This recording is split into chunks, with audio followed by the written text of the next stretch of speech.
అందరికీ నమస్కారం.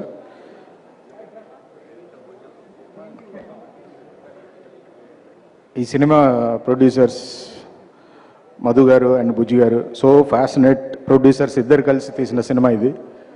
సో ఈ సినిమా మనస్ఫూర్తిగా కోరుకుంటున్నాను పెద్ద హిట్ అవ్వాలని.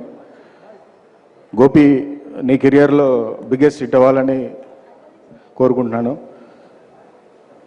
ఎనర్జీ అంటే నాకు బన్నీ కనబడతాడు, దాని తర్వాత తేజ్ నాకు అలా అనిపిస్తాడు. సో డెఫినెట్లీ తేజ్ టాప్ పొజిషన్లోకి వెళ్తాడని మనస్ఫూర్తిగా కోరుకుంటున్నాను. ఎంటైర్ టీమ్కి all the best.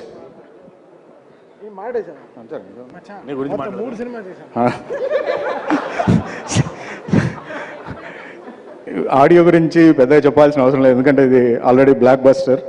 So Thaman, so నేను చెప్పలేదు తమన్ పేరు అని చెప్పి ఫీల్ అయిపోతున్నాడు. నీ గురించి చెప్పినా చెప్పకపోయినా ఆల్వేస్ ఎప్పుడు నా హార్ట్లో గురం ఉందిగా, రేస్ గురం గురించి మాట్లాడతాం. సో ఈ సినిమా ఆడియో ఆల్రెడీ పెద్ద హిట్. సో రేస్ గురం కన్నా పెద్ద హిట్ అవ్వాలని ప్రొడ్యూసర్స్కి, నీకు, తేజుకి, డైరెక్టర్కి కోరుకుంటున్నాను. Thank you. సో రకుల్ నాతోటి ఆల్రెడీ 2 సినిమాలు చేసింది. సో రకుల్ ఇంతకుముందే చోటా గారే చాలా చెప్పేశారు, కొత్తగా మనం చెప్పాల్సింది ఏం లేదు. ఎందుకంటే షీ డెడికేటెడ్. చోటా గారు అన్నట్టు నిజంగా ఈ అమ్మాయి నెంబర్ 1 పొజిషన్లో ఉంటుంది, ఇది పక్కా.